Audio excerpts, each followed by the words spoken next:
আমরা জানি ইসলাম শব্দটা কোনো মানুষের তৈরি নয়, মানুষের বানানো নয়। যিনি মানুষ বানিয়েছেন, মানুষ সৃষ্টি করেছেন। ইসলাম শব্দটাও সেই মহান রব্বুল আলামিনের তৈরি। ওয়ারাদিতু লাকুমুল ইসলামা দীনা ইন্না দীনা ইনদাল্লাহিল ইসলাম। কোরআনের অনেক অনেক জায়গায় আল্লাহ রব্বুল আলামিন যারা মুসলিম, যারা বিশ্বাসী, যারা আল্লাহর জমিনে আম্বিয়ায়ে কেরাম, সাহাবায়ে কেরাম, তাদের আদর্শ, ঐতিহ্য এটাকে ধারণ করছেন, লালন করছেন, তাদের জন্যে এই কথাটা সবার জন্য অবধারিত এবং প্রয়োজনীয়। ইসলাম এটার কোনো বাংলা অনুবাদ, বাংলা তর্জমা করা সম্ভব নয়। ইসলামের বাংলা তর্জমাও ইসলাম। এই ইসলাম শব্দটা তাওরাতে আছে, জবুরে আছে, ইঞ্জিলে আছে।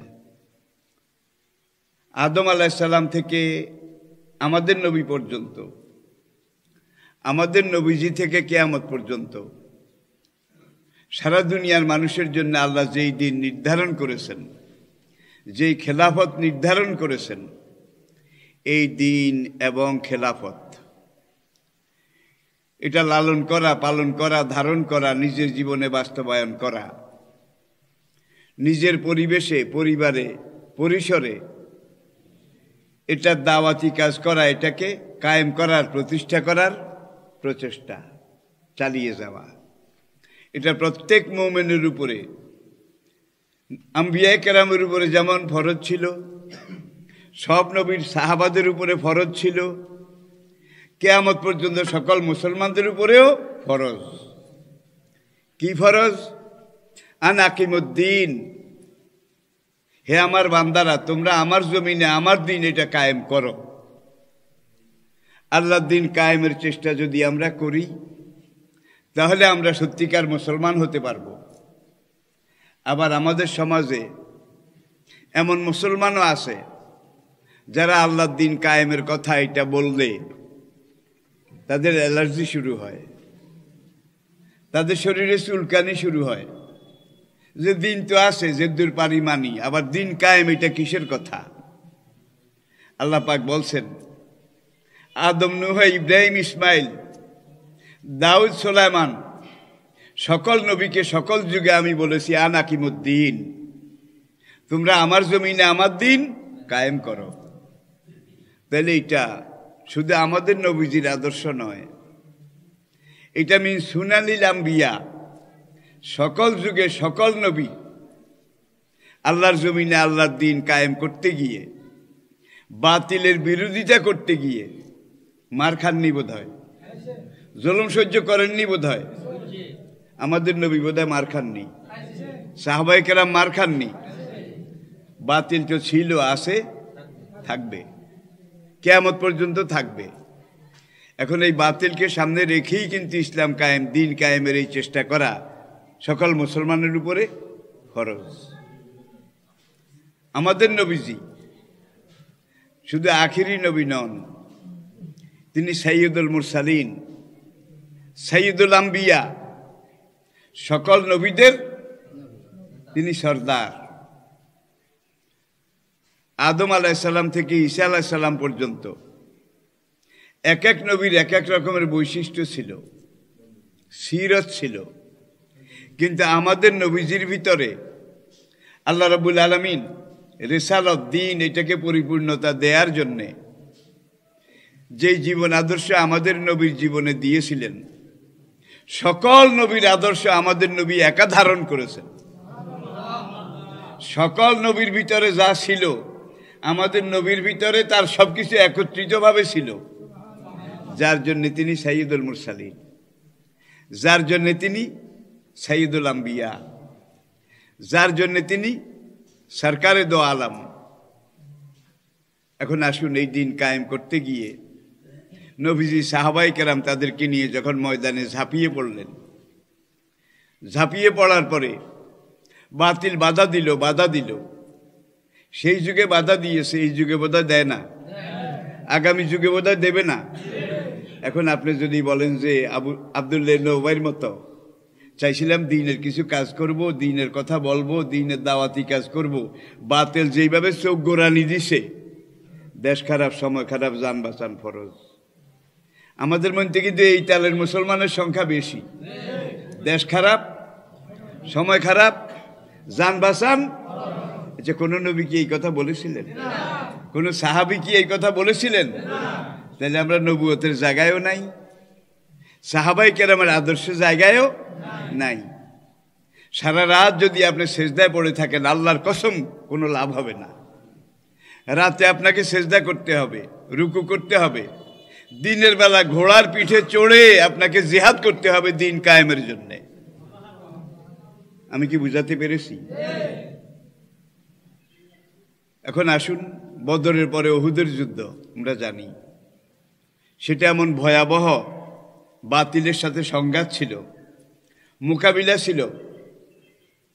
কিছু সাহাবায়ে কেরামের ভুলের কারণে উহুদের যুদ্ধে বিজয়ের পরে মুসলমানদের ভাগ্য বিপর্যয় ঘটেছিল এবং সেখানে হামজা রাদিয়াল্লাহু তাআলা আনহু সহ, হযরত হানজালা রাদিয়াল্লাহু তাআলা আনহু সহ 70 জন বড় বড় সাহাবায়ে কেরাম উহুদের যুদ্ধে শহীদ হয়ে গিয়েছিলেন। এটা আপনারা জানেন। আর মক্কার কাফের শক্তি, বাতিল শক্তি, তারা এমনভাবে মুসলমানদের উপরে আগ্রাসী ছিল।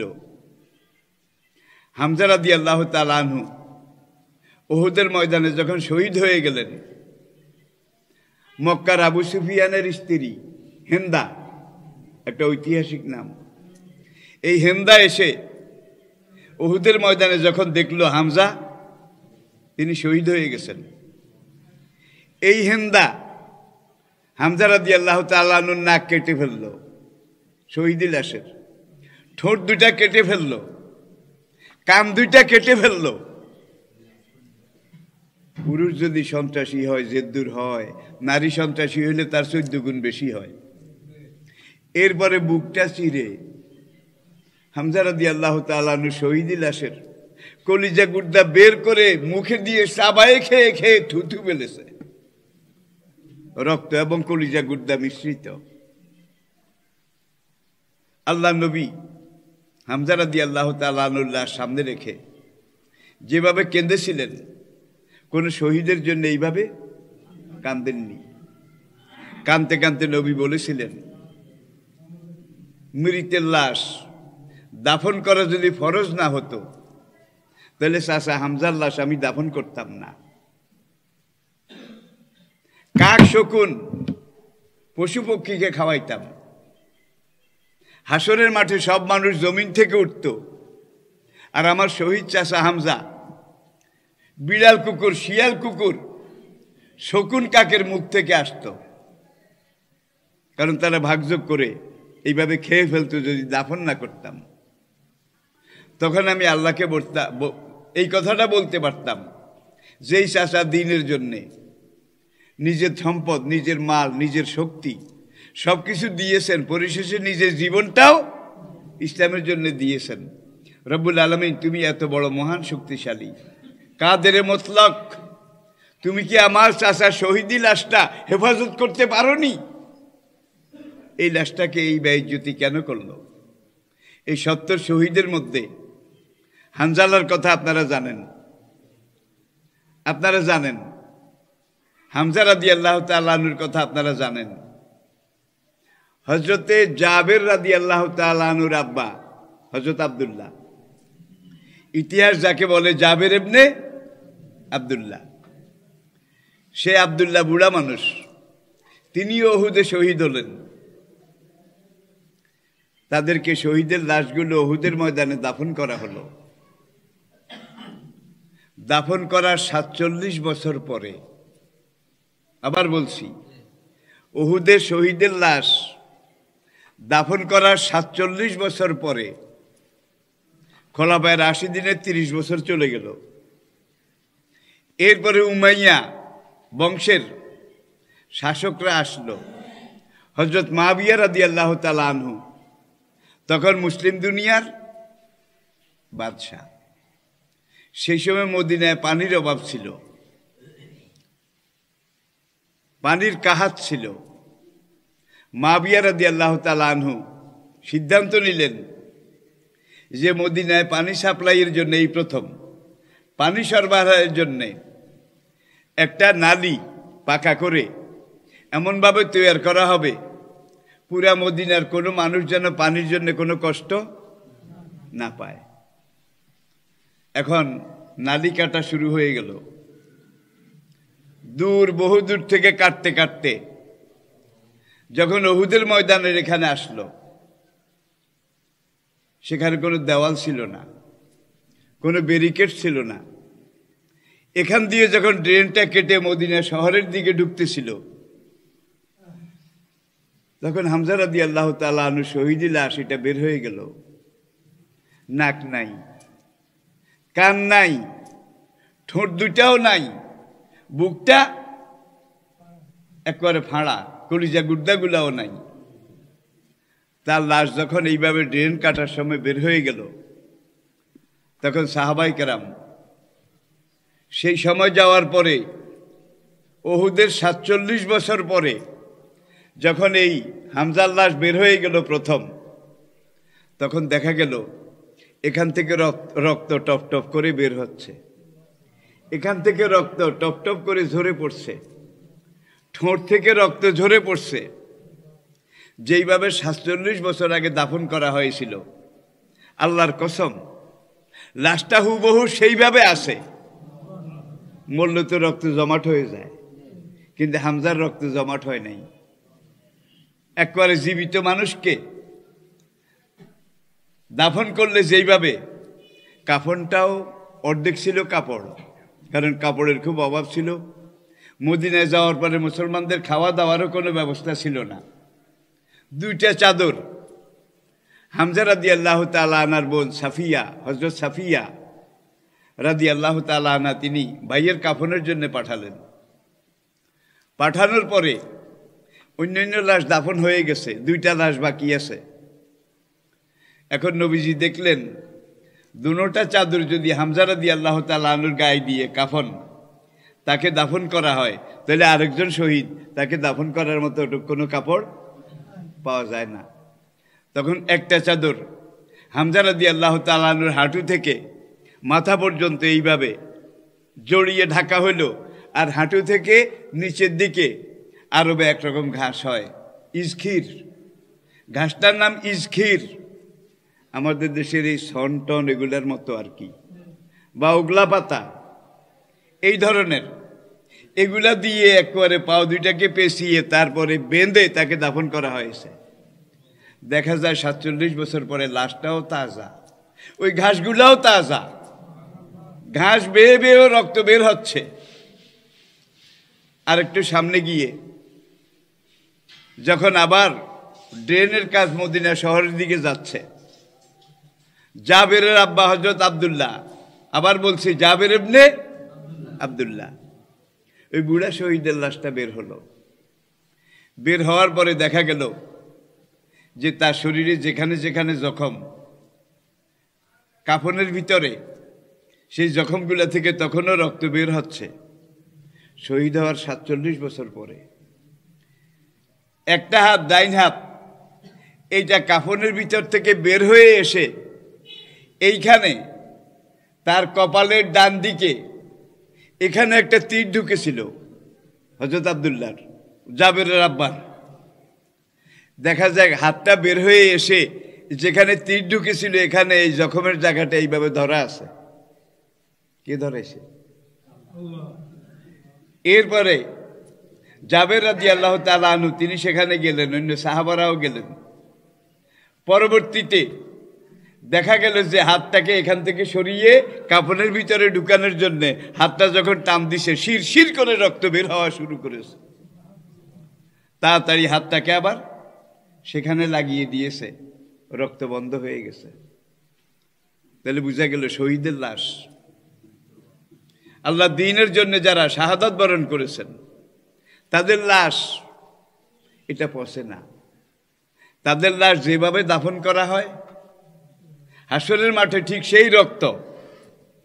সেই রক্তে ভেজা রক্তস্নাত শরীর নিয়ে শহীদেরা হাসরের ময়দানে উঠবে এবং এই রক্ত সাক্ষী দেবে, ইয়া রব, ওগো রব্বুল আলামিন, তোমার দিনকে টিকিয়ে রাখার জন্যে, বাঁচিয়ে রাখার জন্যে আমরা এইভাবে জীবন দান করেছি। আল্লাহ তখন বলবেন, জান্নাতুল ফিরদাউস, যেটা সবচেয়ে উঁচু স্তরের জান্নাত, সেই জান্নাত তোমাদেরকে দান করা হলো। রাসূলের জামানায় আল্লাহর রাসূল 6 জন সাহাবীর একটা গ্রুপ গঠন করলেন। 6 জন সাহাবী, সবাই যুবক।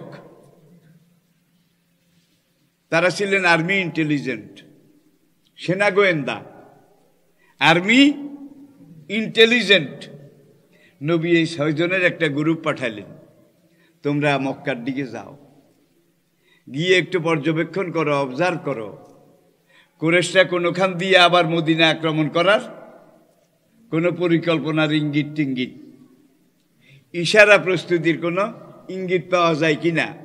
তোমরা গিয়ে একটু মক্কার আশেপাশে হাঁটাহাঁটি করে কুরাইশদের গতিবিধি একটু অবজার্ভ করে আমার কাছে রিপোর্ট দাও। 6 জন সাহাবী চলে গেলেন। এই 6 জন সেনা গোয়েন্দা, কমান্ডো অফিসার, এই 6 জনের সেনাপতি ছিলেন হযরত আসিম রাদিয়াল্লাহু তাআলা আনহু। আবার বলছি, হযরত আসিম রাদিয়াল্লাহু তাআলা আনহু। 6 জন সবাই যুবক, তরুণ, আসিমও তরুণ। সেখানে একটা মরুদ্যান ছিল, একটা কবিলা ছিল, আরবের একটা গোত্র ছিল। সেই গোত্রটাও ইসলামের শত্রু ছিল এবং মক্কার কাফেরদের বন্ধু ছিল। তারা যখন দেখতে পেল এবং বুঝলো এই 6 জন মদিনা থেকে এসেছে এবং রাসূলের সাহাবা, তখন 100 জন তীরন্দাজ, এই যুগের গুলি আর কি, তখন তীর, 100 জন তীরন্দাজ এই 6 জনকে ঘেরাও করে ফেলল। ঘেরাও করে যখন আক্রমণ শুরু করে দিল চারদিক থেকে, এই 6 জনের মধ্যে 2 জন শহীদ হয়ে গেল। রইল কয়জন? 4 জন।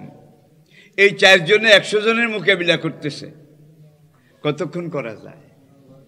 শেষ পর্যায়ে এসে তারা যখন আর কোনো রকমের নিজেদেরকে বাঁচাইতে পারলেন না, তখন ওই কবিলার লোকেরা বলল, তোমরা সারেন্ডার করো, আত্মসমর্পণ করো, তোমাদেরকে আমরা মারব না। তখন এই 4 জনে বলল, মুসলমান কোনোদিন আত্মসমর্পণ করে না। মুসলমান কোনোদিন দ্বীনের কাজ করতে গিয়ে, আল্লাহর দ্বীন কায়েম করতে গিয়ে জিহাদের ময়দানে মুসলমানের যত আঘাত, তীরের, তলোয়ারের, নেজা, বল্লমের যত আঘাত লাগে সব বুকে লাগে, মুসলমানের পিঠে একটা আঘাতও লাগে না। এতে বোঝা গেল যত আঘাত আসুক দৌড় দেয় নাই একজনও, নাকি দিছে? আঘাত সব কোথায়? তাহলে বোঝা গেল সামনের দিকে যেতে যেতে তারা শহীদ হয়ে গেছে, কিন্তু এটা চিন্তা করেনি আমি এখন পিছনের দিকে দৌড় দিলে বাঁচতে পারবো। যত আঘাত সব এখানে সামনে। এখন তারা এই 4 জনের 2 জনকে বন্দি করে মক্কাতে নিয়ে গেল। মক্কাতে নিয়ে আবু জেহেল, আবু লাহাব, তাদের উত্তরসূরি যারা কাফেরদের কাজ করতেছে, মদিনা সরকারের বিরুদ্ধে যারা কাজ করতেছে, তাদের হাতে নিয়ে দিল। এই 2 জনের একজনের নাম হযরত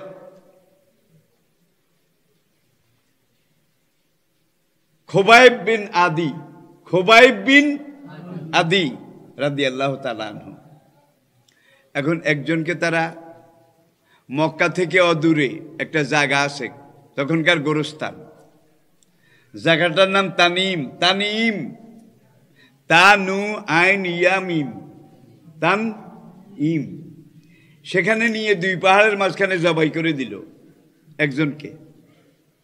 আরেকজন জীবিত ছিলেন, তার নাম হযরত খোবাইব রাদিয়াল্লাহু তাআলা আনহু। খোবাইব রাদিয়াল্লাহু তাআলা আনহুর লাশ মোবারক, তাকে একটা গাছের সাথে লটকিয়ে শুলিতে টাঙ্গাই দিল। খোবাইবের লাশ সেখানে একটা খেজুর গাছ আর একটা বাবলা কাটার গাছ, দুইটা গাছের সাথে এইভাবে, আমরা হাড় বলি আর কি, আড়, দুই গাছের সাথে বেঁধে খোবাইব রাদিয়াল্লাহু তাআলা আনহু শহীদের লাশ মোবারক সেখানে শুলিতে লটকায় রাখলো। 3 দিন চলে গেল, মুখ দিয়ে টপ টপ করে রক্ত পড়ে, টাটকা রক্ত, রক্ত তখনও গরম। নবীজির কাছে মদিনায় খবর আসলো যে আপনার খোবাইব, আপনার সাহাবী, তাকে কুরাইশরা বন্দি করে এনে মক্কার তানিম এবং মক্কার মাঝখানে এইভাবে শুলিতে লটকায় রেখেছে। রাসূল খুব কাঁদলেন প্রথম, তারপরে 2 জন সাহাবাকে পাঠালেন, যদি তোমরা কোনো কায়দা করে পারো, তোমাদের ভাই আমার সাহাবী খোবাইবের লাশটা 3 দিন পর্যন্ত এইভাবে ঝুলে আছে, শুলির কাষ্ঠে ফাঁসির দণ্ডে ঝুলে আছে, তোমরা যদি পারো কোনোভাবে কায়দা করে ওদেরকে ফাঁকি দিয়ে, ওদের চোখকে ফাঁকি দিয়ে খোবাইবের শহীদি লাশটা মদিনায় নিয়ে আসো, তাহলে আমি অন্য শহীদদের সাথে, সাহাবাদের সাথে জান্নাতুল বাকিতে খোবাইবকে দাফন করব। 2 জন যুবক সাহাবী, একজনের নাম মিকদাদ রাদিয়াল্লাহু তাআলা আনহু, আরেকজনের নাম জুবায়ের রাদিয়াল্লাহু তাআলা আনহু। এই 2 জন গেলেন, 2 জন 2 ঘোড়ার উপরে সওয়ার, আর এই ঘোড়াটাই ছিল তখনকার দিনে সাজোয়া গাড়ি সেনাবাহিনীর। এখন তারা পাহাড়ের একটু আড়ালে আড়ালে পাহারা দেয়। সেখানে 50 জন কুরাইশের দুর্ধর্ষ সৈন্য, তারা খোবাইবের লাশটাকে পাহারা দিচ্ছে, মদিনার কোনো লোক যেন লাশটা নিয়ে যেতে না পারে, পাহারা দিচ্ছে।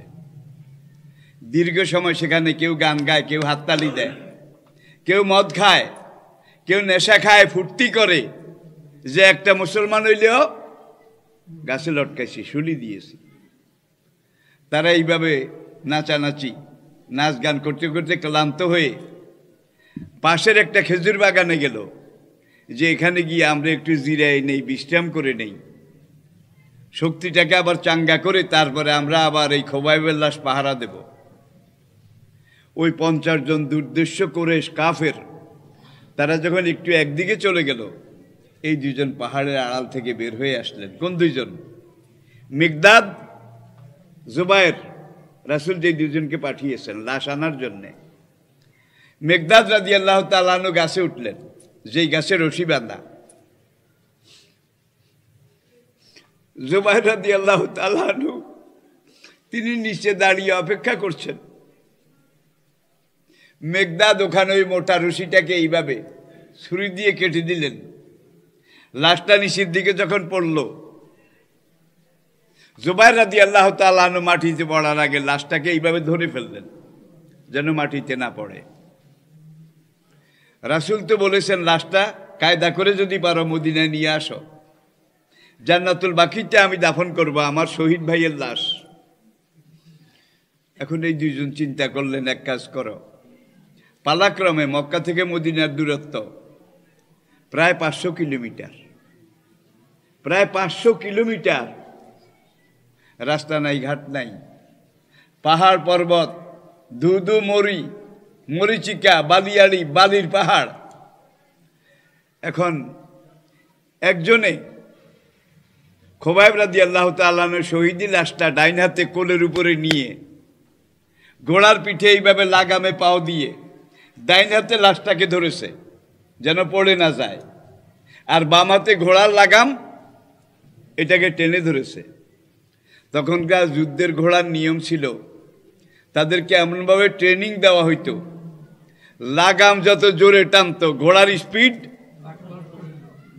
গতি তত বাড়ত। এখন যিনি খালি আছেন, মুক্ত আছেন, তিনি তো 2 হাতে 2 লাগাম ধরেছেন,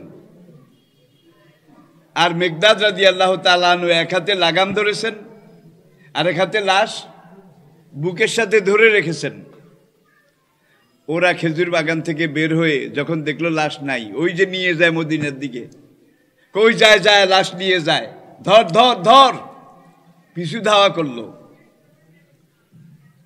যুদ্ধের ঘোড়া, আমি আগেই বলেছি তখনকার সাজোয়া গাড়ি সেনাবাহিনীর বহন করার জন্যে। এখন ওই যিনি লাগাম দুই হাতে ধরেছেন তার ঘোড়া খুব দ্রুত, আর যিনি এক হাতে লাগাম ধরেছেন আর এক হাতে লাশ, তিনি তো লাগাম ওইভাবে খিঁচতে পারেন না, টানতে পারেন না, যার জন্য ঘোড়ার গতি ওইভাবে বাড়ছে না। তাইলে এই লাগামটা ছিল সাজোয়া গাড়ির গিয়ার। গিয়ার গিয়ার যত বাড়ায় স্পিড তত কমে কমে বাড়ে। এখন ঘোড়াকে যখন স্পিড আপ করতে পারছে না, গিয়ার ওইভাবে টানতে পারছে না, ওরা কিন্তু ধর ধর করে কাছে চলে আসছে। এখন মিকদাদ রাদিয়াল্লাহু তাআলা আনহু জুবাইরকে জিজ্ঞাসা করেন যে ভাই এখন কি করব? খুবাইবের শহীদি লাশ, এটাকে আমরা মদিনা পর্যন্ত হয়তো নিয়ে যেতে পারবো না, ওরা লাশটাও কেড়ে নিয়ে যাবে, আমাদের দুইজনকেও শহীদ করে দেবে, কি করব কি করব?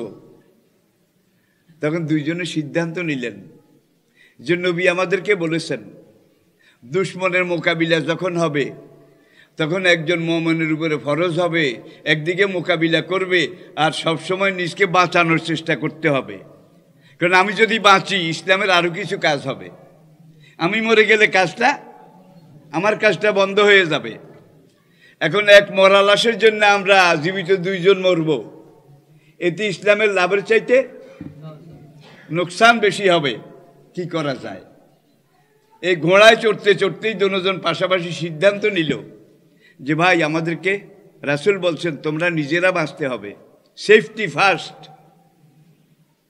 ওয়ালা তুলকু বিআইদিকুম ইলা তাহলুকাতে।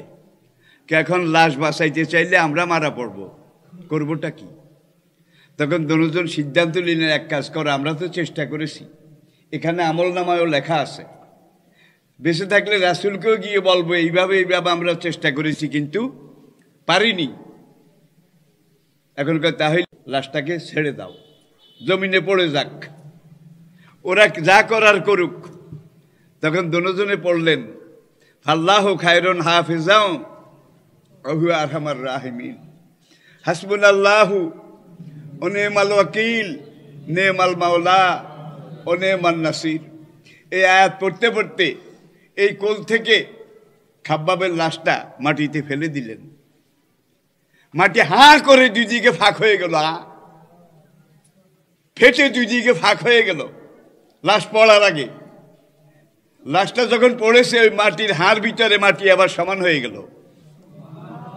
ইসলামের ইতিহাসে এই সাহাবীকে বলা হয় বালিউল আরদ। বালিউল আরদ রাসূলের এমন জীবন দানকারী সাহাবী, ইসলামের জন্য জীবন দিয়েছে, তার শহীদি লাশ এটাকে আল্লাহ বেইজ্জতি হতে দেননি। লাশটা মাটির উপরে পড়ে থাকলে ওরা টুকরা টুকরা করত, টুকরা টুকরা করে বস্তার ভিতরে ঢুকাইতো, ঘোড়ার পায়ের নিচে দলিত মথিত করত। জমিন হাঁ করে লাশটাকে গিলে ফেলেছে। ওরা দৌড়ে এসে বলে এখানে পড়ছে, এখানে এইদিকে পড়ছে, দেখেছে জমিন একবারে সমান, লাশও ঢুকেছে, জমিনও সমান হয়ে গেছে। লাশ আর ওরা খুঁজে পায় নাই। আল্লাহ শহীদের লাশ কিভাবে হেফাজত করেছে দেখুন। আরেকজনের কথা রয়ে গেছে যিনি কমান্ডার, হযরত আসিম রাদিয়াল্লাহু তাআলা আনহু, 6 জনের কমান্ডার। আসিম রাদিয়াল্লাহু তাআলা আনহু নিজে একা এখন ওই 100 মানুষের সাথে যুদ্ধ করতেছেন, 100 মানুষের সাথে একা একজন করতে করতে যখন দেখেন যে আজকে হয়তো আমি নিজকে বাঁচাতে পারবো না, তখন তিনি এই তীর এটা মারতে মারতে মোকাবিলা করতে করতে আসিম বললেন রব্বুল আলামিন, আমি তো জীবনের শেষ মুহূর্ত পর্যন্ত চেষ্টা করেছি, জানি না নিজকে বাঁচাতে পারবো কিনা, আমি যদি আজকে শহীদ হয়ে যাই, রব্বুল আলামিন তুমি নবীর কাছে আমার সালাম পৌঁছাইয়া দিও। 1 নম্বর। 2 নম্বর, হযরত আসিম রাদিয়াল্লাহু তাআলা আনহু তিনি একদিকে যুদ্ধ করেন 100 জনের সাথে, আরেকদিকে দোয়া করেন, ইয়া রব, ওগো রব্বুল আলামিন, ওগো মহান মালিক, আমি যদি এই মুহূর্তে ওদের হাতে শহীদ হয়ে যাই, কোরআনে আল্লাহ পাক বলছেন ইন্নামাল মুশরিকুনা নাজাস, কাফের বেঈমানেরা অপবিত্র, এই বেঈমানদের অপবিত্র হাত যেন আমার লাশটা ছুঁইতে না পারে। আল্লাহ তুমি আমার লাশটা হেফাজত করিও। এই দোয়া করতে করতে হযরত আসিম রাদিয়াল্লাহু তাআলা আনহু ওই 100 দুর্দর্শ কুরাইশ সৈন্যের হাতে সেখানে শহীদ হয়ে গেলেন।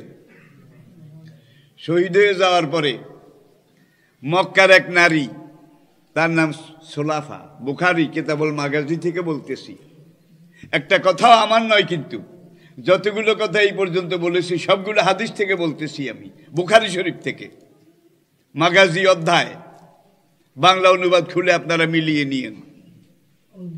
আসিম শহীদ হয়ে গেছে, মরার আগে দোয়া করেছে যে কাফেররা যেন আমার লাশটা ছুঁইতে না পারে, ওরা অপবিত্র, আমি ইসলামের জন্য জীবন দিচ্ছি, তুমি আমার লাশটা হেফাজত করিও। শহীদ হয়ে যখন লাশ মোবারক পড়ে গেল, ওরা চতুর্দিক থেকে আগে আসলো দূরত্ব কমিয়ে লাশ নেওয়ার জন্যে। মক্কার এক মহিলা, তার নাম ছিল সোলাফা। সোলাফা বদরের যুদ্ধে এই সোলাফার স্বামী এবং ছেলে, এই দুইজনকে এই আসিম তীর মেরে শহীদ করেছিল এক মুশরিক নারী, তার স্বামী এবং ভাই।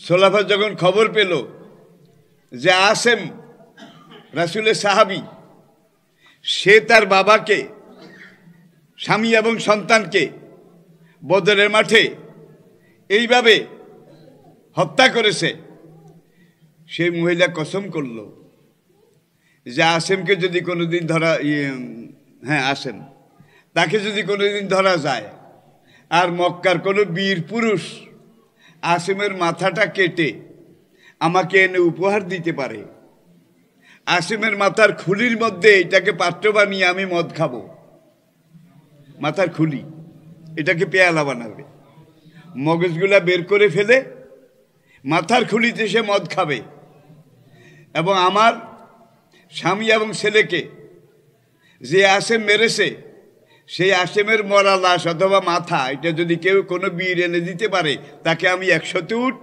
পুরস্কার দেব। তখনকার আরবের সবচেয়ে বড় পুরস্কার ছিল 100 উট, এটা আপনারা জানেন। হিজরতের সময়ও কুরাইশরা পুরস্কার ঘোষণা করে দিয়েছিল, মুহাম্মদের মাথা যে কল্লা কেটে এনে দিতে পারবে তাকে 100 উট পুরস্কার দেওয়া হবে, এটা ইতিহাস। এখন এরা 100 উট পুরস্কারের লোভে আসিমের লাশের দিকে আগালো লাশ নেওয়ার জন্যে। লাশ নিতে না পারলে অন্তত কল্লাটা কেটে ওই সোলাফাকে উপহার দেবে, 100 উট পাওয়া যাবে। তারা লাশের কাছে এসে দেখে যে লাশের উপরে লক্ষ লক্ষ বোলতা, ভীমরুল, বোল্লা এবং ভীমরুল লক্ষ লক্ষ বসে আছে। লাশ ধরার জন্য যখন আগায়, ভোঁ করে ভীমরুলের চাক, বোলতার চাক ওদেরকে আক্রমণ করে। কয়েকবার চেষ্টা করেছে লাশের কাছে আসার, কিন্তু ওই বোলতার ভীমরুল ভোঁ ভোঁ করে এমনভাবে আক্রমণ করে, তাদের কয়েকজন সেখানে মারাও গেছে ভীমরুলের কামড়ে, বোলতার কামড়ে। কিন্তু আসিমের লাশ এটা ভীমরুলও নিতে দেয় না, বোলতাও নিতে দেয় না, পাহারা দেয়। আল্লাহ পারে নাকি পারে না? পারে নাকি পারে না? এখন বোলতার ভীমরুলের কামড় খেয়ে ওরা যখন বেকারার হয়ে গেল, দিশেহারা হয়ে গেল, তখন তারা বলল, না, এই লাশ নেওয়া যাবে না, এই লাশ নেওয়ার জন্য আমাদের কয়েকজন শেষ হয়ে গেছে। আর বোলতা ভীমরুল 200 যদি হইতো, লক্ষ লক্ষ, লাশটা দেখা যায় না, শুধু দেখা যায় ভীমরুল আর বোলতা। শহীদের লাশকে বোলতা এবং ভীমরুল এইভাবে পাহারা দিয়েছে। ওরা সিদ্ধান্ত নিল, ঠিক আছে, বোলতা ভীমরুল এখন যখন এটাকে পাহারা দেয়, আমরা চেষ্টা করলেও নিতে পারবো না, চলো আমরা একটু দূরে যাই, এখানে বিশ্রাম করি, রাত আসুক। অন্ধকার রাতে বলতা ভিমরুল মৌমাছি ওরা কিন্তু চোখে দেখে না কি, আর অন্ধকার রাতে এই বলতা ভিমরুল মৌমাছির চাক এগুলা ভাঙতে সুবিধা, আগুনও লাগে না, একটু ধোঁয়া দিলেই ওরা এই জগৎ ছেড়ে দূরে পালিয়ে যায়। তখন ওরা বলল রাতে যদি দরকার হয় আমরা কিছু আগুন বা ধোঁয়া এগুলা আগে এই ভিমরুলের উপরে দেব, ভিমরুল যখন চলে যাবে তখন আসিমের লাশ আমরা এখান থেকে নিয়ে যাব, সোলাফাকে উপহার দেব। সন্ধ্যা হলো, আমরা যেটাকে বলি মুহানজা, মুহানজা, এই সময় সেখানে এমন বৃষ্টি নামলো, আল্লাহ আল্লাহ, যেই বৃষ্টিতে পানির ঢল নামলো। ওরা কিন্তু ওই অদূরে অপেক্ষা করতেছে, এখন বৃষ্টির জন্য আগায় না, যে বৃষ্টিটা একটু কমুক, তারপরে আমরা আসিমের লাশ এটা নিয়ে সোলাফাকে উপহার দেব।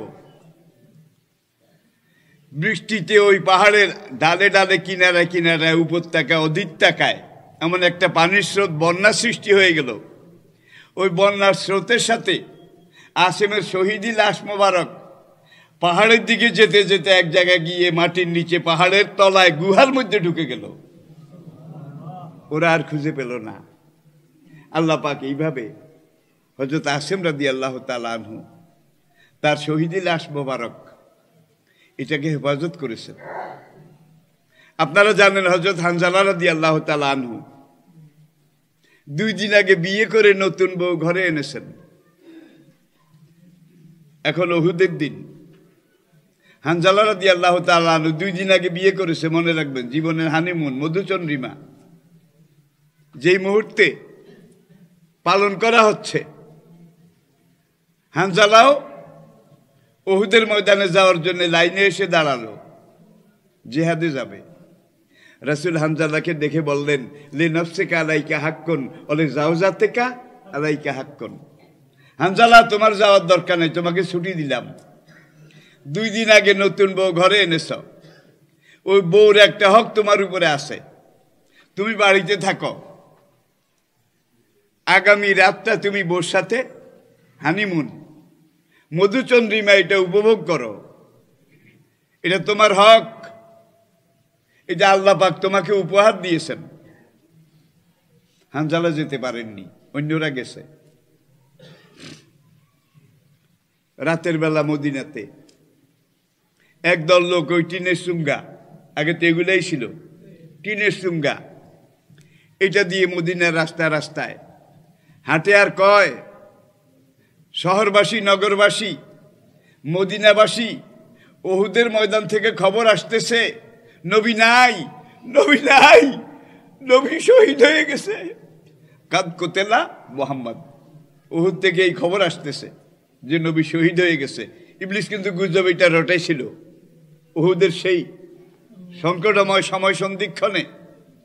হানজালা রাদিয়াল্লাহু তাআলা আনহু কয়েক মিনিট আগে জীবনের প্রথম মধুচন্দ্রিমা স্ত্রীর সাথে মিলন করেছেন। এমন সময় তার কানে আওয়াজ আসলো, মদিনাবাসী, শহরবাসী, তোমরা উহুদের খবর নাও। সেখান থেকে খবর আসছে নবী নাই, নবী নাই। হানজালা ইন্না লিল্লাহি ওয়া ইন্না ইলাইহি রাজিউন এটা পড়তে পড়তে দেওয়ালে পাথরের সাথে তার তলোয়ারটা লটকানো ছিল, লাফ দিয়ে উঠে বউকে সেখানে রেখে তলোয়ারটা নিয়ে যখন বের হয়ে যায়, হানজালার নতুন বউ পিছন দিয়ে এসে তার জামা টেনে ধরেছে। স্বামী, আপনি কি ভুলে গেছেন? একটু আগে আপনি আমার সাথে মিলিত হয়েছেন। আল্লাহর বিধান অনুযায়ী আপনার উপর এখন গোসল ফরজ। বলা যায় না উহুদের ময়দানে যদি আপনি শহীদ হয়ে যান নবীর খবর নিতে গিয়ে, সাহাবারা কেউ জানবে না, নবীও জানবেন না যে তোমার উপরে গোসল ডিউ আছে, পাও না, ফরজ আছে। তোমার এই নাপাক শরীর এটা নিয়ে তুমি যদি শহীদ হয়ে যাও, এই নাপাক শরীর নিয়ে হাসরের মাঠে তুমি কি করে উঠবে? স্বামী, 2 মিনিট দাঁড়াও, আমি পাশের কুয়া থেকে 1 বালতি পানি নিয়ে আসি, সেই পানিটা কুয়া থেকে এনে আমি নিজের হাতে তোমাকে ফরজ গোসলটা করাইয়া দেই, যাতে করে উহুদের ময়দানে যদি তুমি শাহাদাত বরণ করো তাহলে তোমার লাশটা পাক পবিত্র অবস্থায় শহীদ হবে, তুমি হাসরের ময়দানে পবিত্র অবস্থায় উঠবে। হানজালা বলে, বিবি রাখো তোমার গোসল, গুজব যদি সত্য হয়ে থাকে, আমার নবী যদি শহীদ হয়ে গিয়ে থাকে, তাহলে ইসলাম শেষ হয়ে গেছে। এখন আর ইসলামের মশলা গোসল ফরজ নিয়ে টানাটানি করে লাভ নাই, আমাকে তুমি যেতে দাও, গোসল করার সময় এখন নাই, আমি চলে গেলাম। বিবি বালতি নিয়ে ঘরের সামনে রেখে দিল, স্বামীকে গোসল করাইতে চাইছে কিন্তু সময় অভাবে গোসল করাইতে পারে নাই। উহুদের ময়দানে গিয়ে হানজালা রাদিয়াল্লাহু তাআলা আনহু তিনিও শহীদ হয়ে গেছেন। বিবি যেটা আশঙ্কা করেছিল, সকালবেলা রাত পোহালো, এবার শহীদদের লাশ একত্র করা হচ্ছে। আল্লাহ নবী নিজে জানাজা পড়বেন শহীদদের, ওই যে হামজা সহ সেই উহুদ হানজালা, তিনিও গিয়ে শহীদ হয়ে গেলেন। এখন লাশ একত্র করা হচ্ছে, গণনা করা হচ্ছে। শহীদ হয়েছে 70 জন, লাশ পাওয়া যায় 69টা, একটা কম। কারণ কি? কারণ কি? সাহাবাদের মধ্যে একটা অস্থিরতা সৃষ্টি হলো, হানজালার লাশ বোধ হয় দুশ্মনরা মক্কায় নিয়ে গেছে, টুকরা টুকরা করবে।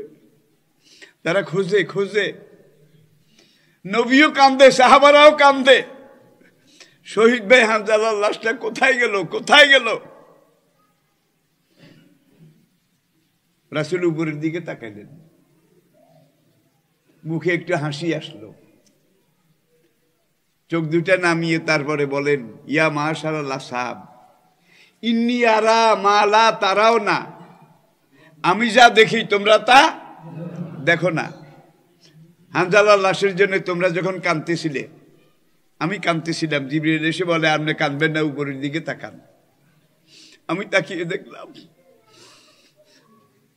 70,000 ফেরেশতা এসে হানজালার লাশ উহুদের ময়দান থেকে আসমানে তুলে নিছে। আল্লাহ পাক 7 আসমানের দরজা খুলে দিয়েছে, সেখানে বাইতুল মামুর, ফেরেশতাদের মসজিদ, সেই বাইতুল মামুরের সামনে 70,000 ফেরেশতা জিবরাইলের ইমামতিতে হানজালার জানাজার নামাজ পড়তেছে। নবীজি এটা দেখেছেন, এটা কি বাস্তব না? সত্য না? 100 ভাগে 100 ভাগ। যে চিন্তা করিও না, ওই যে হানজালার লাশ, আমি দেখছি ওখানে জানাজা পড়ে 70,000 ফেরেশতা। একজন মহিলা বোরকা গায়ে, মুখে নেকাব, ওড়না জড়ানো, উহুদের ময়দানের দিকে আসে। সাহাবা 1-2জনকে জিজ্ঞাসা করলো যে আমি রাসূলের সাথে দেখা করব, রাসূলের সাথে দেখা করব। সাহাবারা বললেন, রাসূলের তো মাথার খুলি ভেঙে গেছে, দাঁত শহীদ হয়ে গেছে, অনেক রক্ত গেছে, রাসূল খুব দুর্বল। হানজালার বউ বলল, দুর্বল হলেও তোমরা আমাকে রাসূলের সামনে একটু নিয়ে যাও। তারা নিয়ে আসলেন।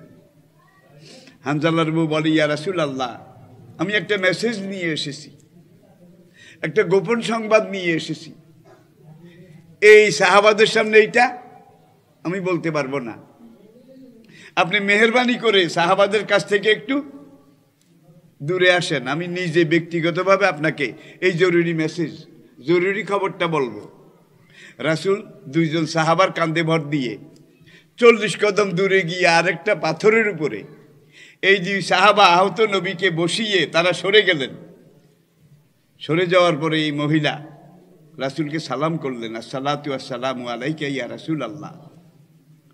হুজুর, আপনি হানজালাকে বাড়িতে রেখে আসছিলেন, উহুদে আসার পারমিশন দেননি, কিন্তু আপনিও হয়তো জানবেন না, কোনো সাহাবীও জানবে না, মদিনায় এই ঘটনা হয়েছিল, হানজালা কিছুক্ষণ আগে আমার সাথে মেলামেশা করেছিল, গুজব শোনা গেল নবী নাই, নবী নাই।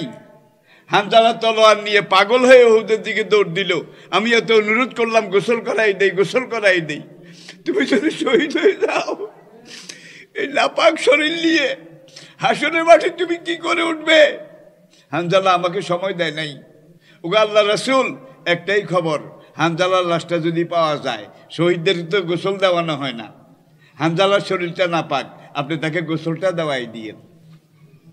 এখন হানজালার লাশ খুঁজে পাওয়ার গরজ আরো বাড়ছে। একটা লাশ আগুসুল্লা নাকি, একটা লাশ নাপাক।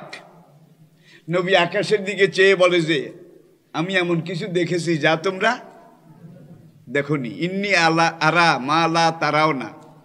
এই বলতে না বলতে ফেরেশতারা খাটিয়ায় করে হানজালা রাদিয়াল্লাহু তাআলা আনহু শহীদের লাশ মোবারক এটাকে এনে হামজা রাদিয়াল্লাহু তাআলা আনহুর লাশের পাশে রাখছে। আর আল্লাহর নবী হামজার লাশের সাথে হানজালার লাশ এই দুইটার একত্রে জানাজা করেছেন, অন্যান্য সাহাবীদের ভিন্ন ভিন্ন জানাজা করেছেন।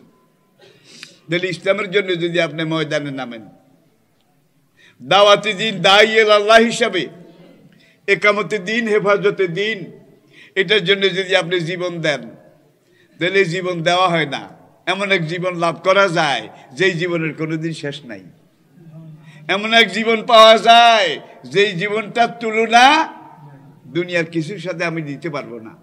রাসূল হাদিসে বলেছেন, লা আইনুন রাত ওলা উযুনুন সামিআত ওলা খাতারা আলা কালবিল বাশার। চোখ যেটা কোনোদিন দেখেনি, কান যেটা কোনোদিন শোনেনি, ওলা খাতারা আলা কালবিল বাশার, কোনো মানুষের অন্তর যেটা চিন্তা করতে পারে না, এমন এক জগৎ, এমন এক বাড়ি আল্লাহ রাব্বুল আলামিন দেবেন আখিরাতে এই শহীদদেরকে, দ্বীনের মুজাহিদদেরকে, দ্বীনের দায়ীদেরকে। সুতরাং 5 ওয়াক্ত নামাজ, এটা সাহাবারাও পড়তেন নাকি? জিহাদের ময়দানে যেতেন না, নামাজ পড়া যেমন ফরজ, জিহাদের ময়দানে যাওয়া তেমনি ফরজ। একটা একটু ঢিলা আর একটা বোধহয় টাইট। নামাজ যেমন ফরজ, রোজা যেমন ফরজ, হামজা হানজালার মতো আল্লাহর দ্বীন রক্ষা করার জন্য, বাতিলের মোকাবিলার জন্য ময়দানে গিয়ে জিহাদ করাও ফরজ, ঠিক কিনা? এখন আমাদের অনেককে মাঠে পাওয়া যায় কিন্তু নামাজের মুসল্লায় পাওয়া যায় না। অনেক মুসলমানকে নামাজের মুসল্লায় পাওয়া যায় কিন্তু মাঠে ডাকলেও যায় না। এখন মাঠে গিয়ে জিহাদ করে কি লাভ হবে? আমি 2 রাকাত নফল নামাজ বাড়াইয়া পড়ি, নামাজ পড়তে পড়তে কপালে দাগ হয়ে গেছে, কিন্তু জিহাদের কথা, দ্বীন কায়েমের কথা বললে আমি এই ঝামেলার মধ্যে নাই।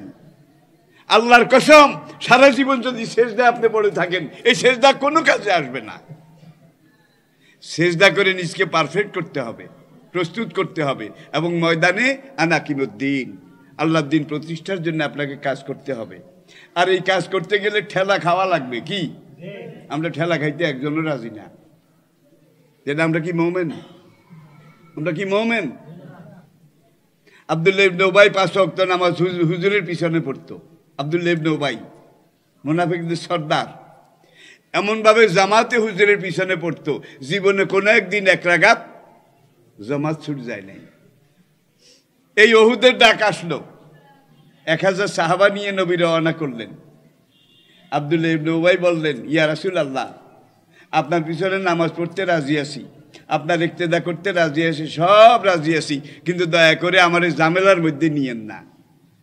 আজকে একদল মুসলমান আমাদের সমাজে আছে, বেশি বেশি নামাজ পড়বো, রোজা করবো, মসজিদে থাকবো, দরকারে ইতিকাফ করবো, কিন্তু জিহাদের ময়দানে, দ্বীন কায়েমের ময়দানে ডাকলে কয় ঝামেলার মধ্যে, এরকম বোধহয় আমাদের মধ্যে নাই। আল্লাহ